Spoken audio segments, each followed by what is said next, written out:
How you going? I was in the Thai grocery shop down at Tweed Heads a few days ago now. Found this Gang Hung Lei curry paste. Now, Hung Lei is probably my favourite Thai food. It's a northern Thai curry, which is totally different to the coconut curries you get in the south. That's absolutely delicious. So I thought I'd make up a curry. So I got about a kilo of pork belly diced up there. A couple of carrots.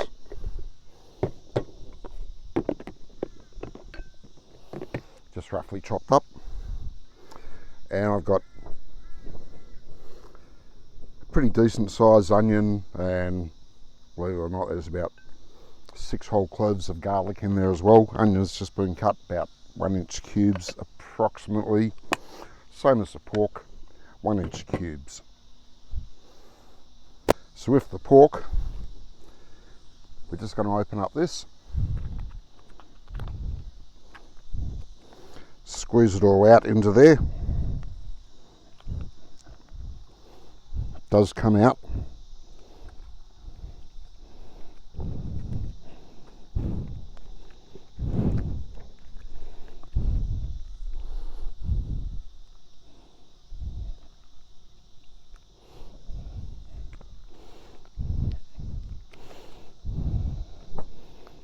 Bit difficult. That'll do.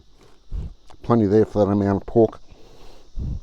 It is actually a half a kilo of the pork belly. Now just mix it all through. Coat as much of the meat as you can with it. For the paste.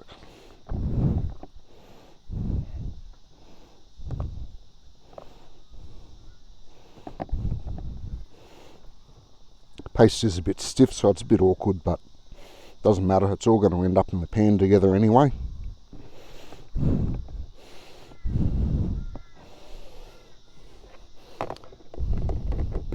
Stick a lid on it,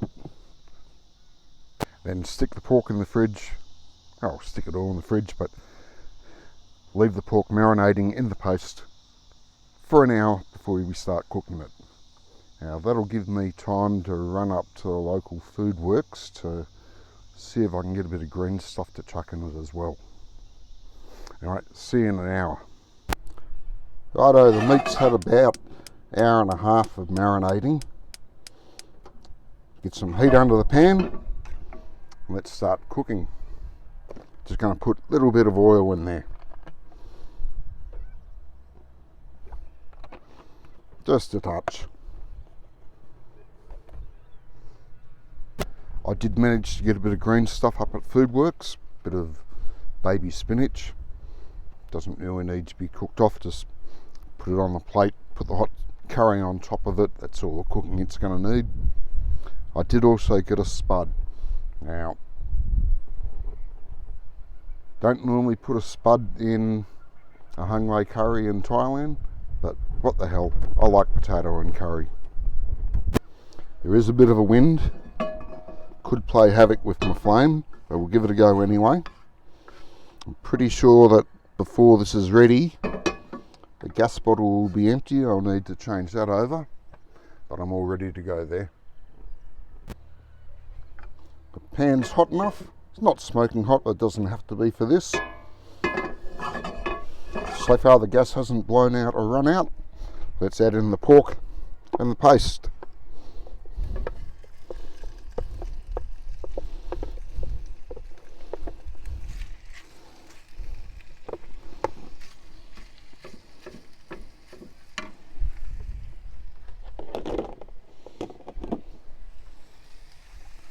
Just need to cook it off for about 10 minutes, stirring it around. Just seal off the meat, I guess, a little bit. Hopefully dissolve a bit more of the curry paste. But you don't need to watch this for 10 minutes while not much happens. So we'll see you again in a bit later. So it is a bit of a slow process with the gas bottle nearly empty and the wind making things worse, but just keep stirring it around. It is happening. That's been about 5 minutes.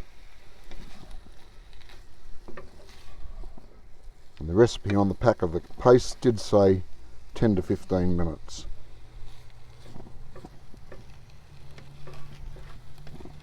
The whole idea is to stew it anyway, not really fry it off. So we're just trying to get a little bit of colour on it and just start enhancing the flavour of the curry paste.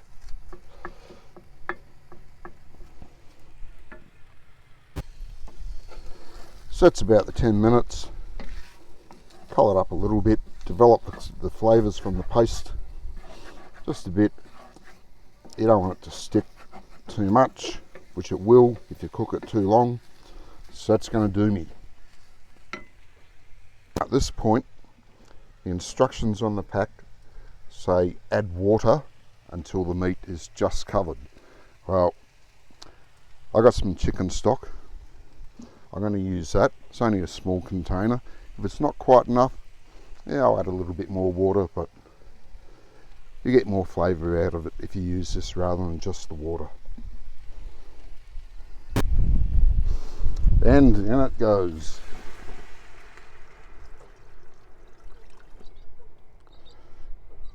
And it'll be enough too. Just stir around. Make sure the paste is in the liquid so it'll dissolve. And that will do it. Now, at this point, I'm also going to put in my potato. I just got a medium-sized potato, gave it a wash, cut out the eyes, just chopped it up roughly. I'll put that in now too. Potatoes, as they cook, they'll absorb all the flavour from the sauce, and they'll also help to give the sauce a little bit more consistency, because this is basically a pretty runny curry. It's not a thickened curry, but it'll just make it easier to eat by giving it just a little bit of consistency. Now, I'm going to have to put a lid on it, bring it to the boil. Once it comes up to the boil, it's just a case of letting it simmer for about an hour, hour and a half. Just getting close to the end of it, we'll put in the carrot, which is, it's just cut into rounds. It'll take longer to cook than the onion and garlic. We'll give it about 5 minutes and we'll put in the onion and the garlic. Well, the wind's not strong, but it's strong enough to be playing havoc with my flame. But even so, it is slowly coming up to the boil.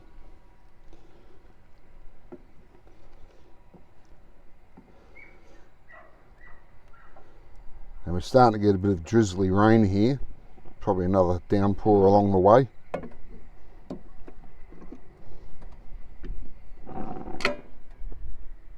But we're past the point of no return. It's just a case of waiting now. I'm not going to leave the camera running to make you sit through the entire cooking process. But it's going to take a while. That's camp cooking.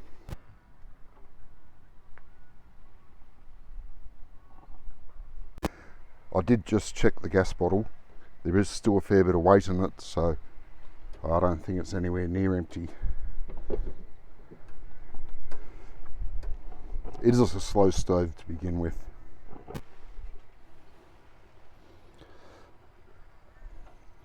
Oh, it hasn't come to a rolling boil. That's about how much you want it. So I'm just going to leave the lid to the side a bit. Just let some evaporation happen. Now, I'm not going to bother turning the gas down because there's just no point. It's cooking slow enough anyway.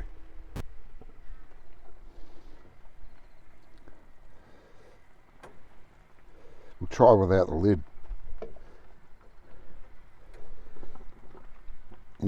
bubbles disappear too quickly. Still happening. See how it goes.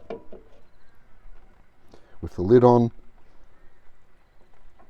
it's cooking up quite nicely. This should be enough of it continues, but as soon as you stir it around, all the heat goes out of it.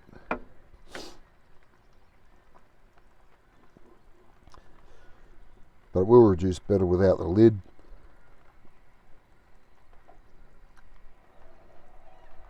And as it reduces, it will boil quicker. So I'm going to leave it like that for a bit. See how it goes. Looking good.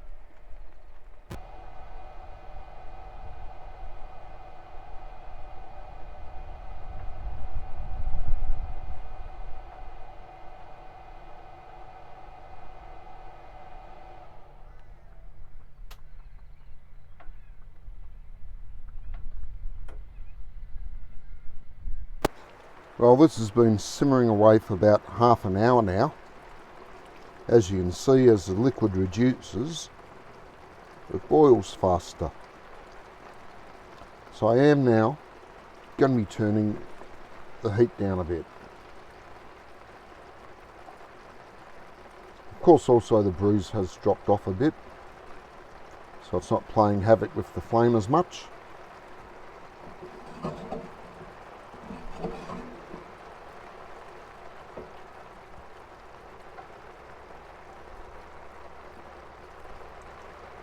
So we just want a slow simmer.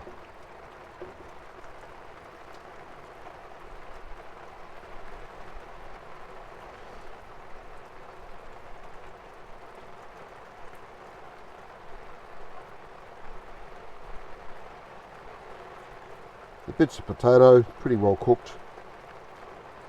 Easy to break up. They'll start dissolving soon, which should be good.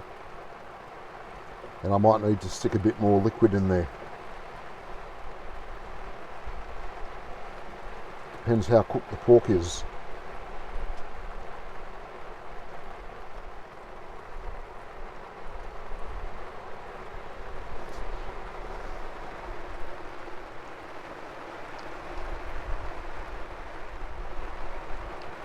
Nah, that's cooking up pretty well now. Pork's already getting pretty tender. Still a bit to go, but definitely getting there. In fact, I'm going to put the carrots in now.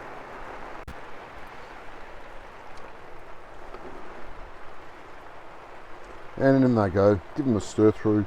Probably need to boost the heat up again.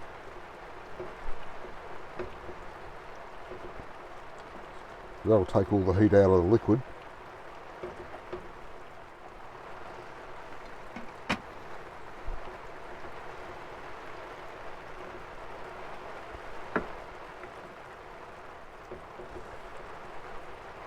We'll give that about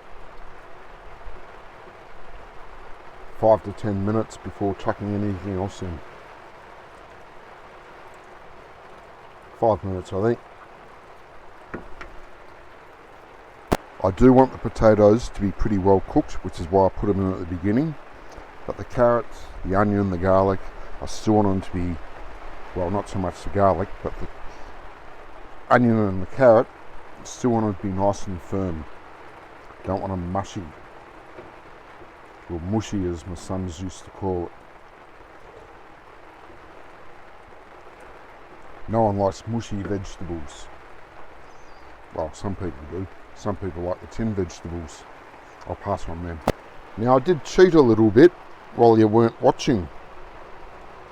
I did put in half a cup of extra water, just so we can keep everything covered and get the carrots cooking. Try to keep them as submerged as possible. Pork doesn't matter too much because it's nearly done, but the carrot's the main problem at the moment.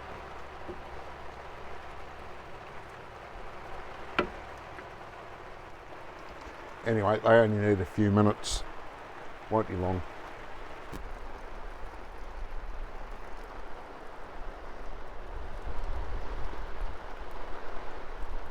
Not a lot of rain, but enough to make it annoying. It's slushy enough under feet as it is.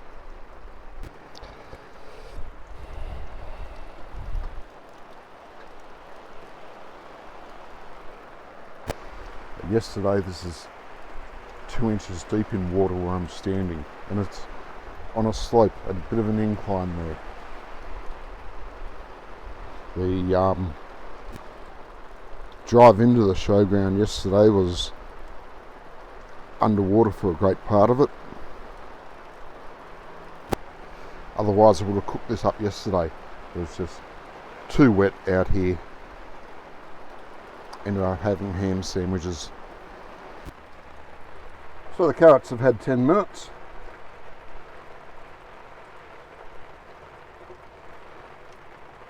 Still nice and crunchy, but don't worry, that's how you'll want them.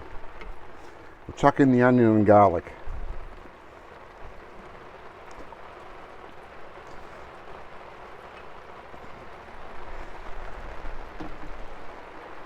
Mix it all through.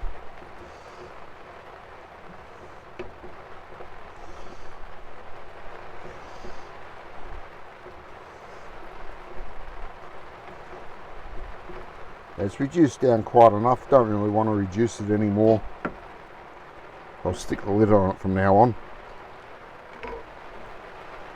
Let those veggies steam up a little bit.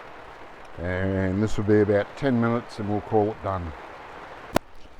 Well, that's 10 minutes on the onion and garlic. And I'm saying that's pretty well done. Garlic might be a bit of an issue. If you're making it at home, maybe you want to put it in at the same time as a carrot.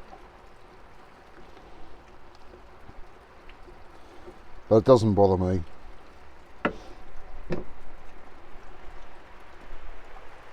As Anthony Bourdain wrote in his book Kitchen Confidential, if he meets someone whose breath smells like garlic, he thinks, there's someone who loves their food. So anyway, time to get out of the rain. Shut the stove off. Gas bottle's still running. I'll leave the lid here. Time to go inside. And now to have a go at it. So, I got some spinach, as I said. Chuck a bit in the bottom of your bowl. As soon as the hot food hits it, it'll cook up beautifully. All the cooking it needs.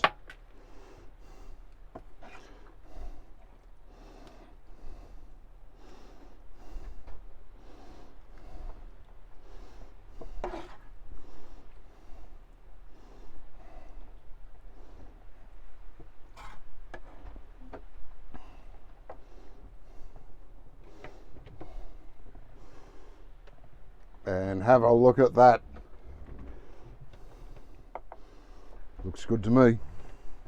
So, Thai style, spoon and fork. Use the fork to push the food onto your spoon. Here we go, bit of beef. Start off with that. No, not beef, it's pork. There you are, good look at it.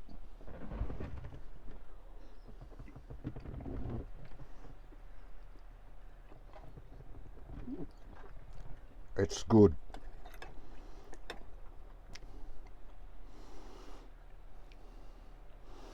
This time I got carrot and onion.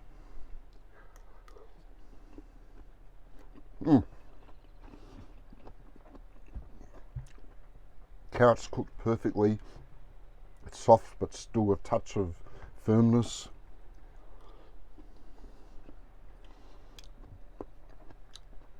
The onion's great. Cooked just enough to lose the acidity, soften it up a bit. That had a bit of potato in it too. And it was just break apart, which is what I wanted.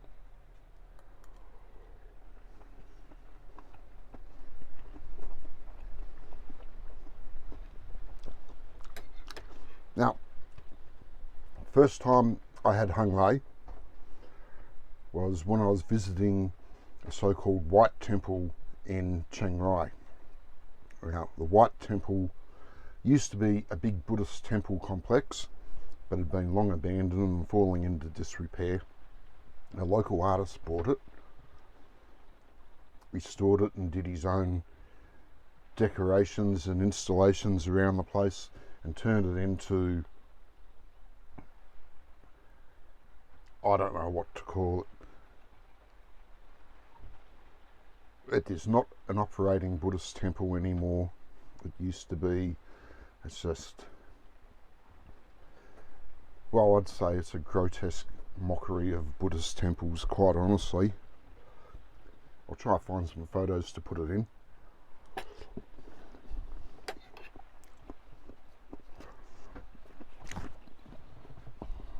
Dropping my food everywhere. Anyway, there was this little restaurant next door to the White Temple, and that's where I came across Hung Wei the first time, and it was incredible. Blew my mind. I didn't go for the pork, I went for the beef.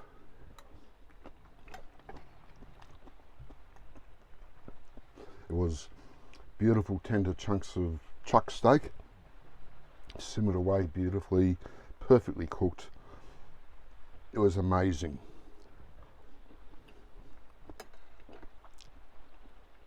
Now, using a pre-made paste that some factories made, it doesn't come out the same. It's not the same taste, but it is there. It is nice. It's got a nice little bit of a tickle on the tongue with the chili. You know, the chili heads will say that's not hot, but it doesn't have to be hot.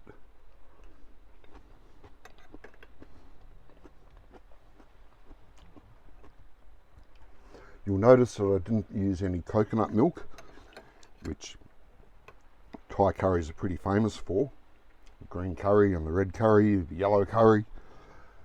But they're from the south of Thailand, and this is from the north of Thailand, and not many coconuts up there. And it's a completely different cuisine.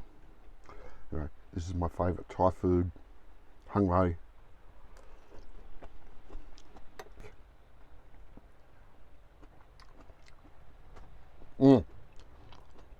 Nice and soft and tender, full garlic flavour explosion in the mouth. It's great. Spinach from down the bottom.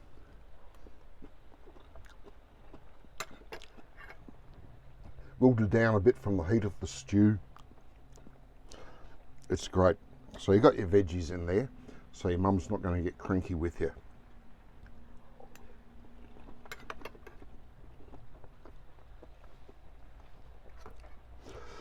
This is good. It's delicious. It took all up an hour of cooking. Now the packet said it was going to take an hour and a half to 2 hours, but maybe they cut their chunks of pork a lot bigger than I do. It didn't need anywhere near it.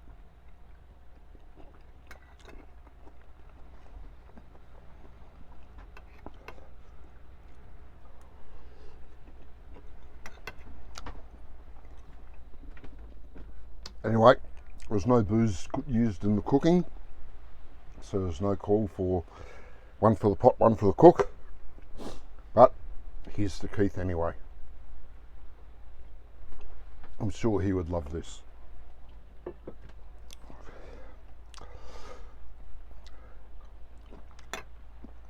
As you can see, plenty of leftovers. I can have it for dinners later on in the week. Yeah, just eat it cold. I've got no microwave for reheating things. It'll still be good.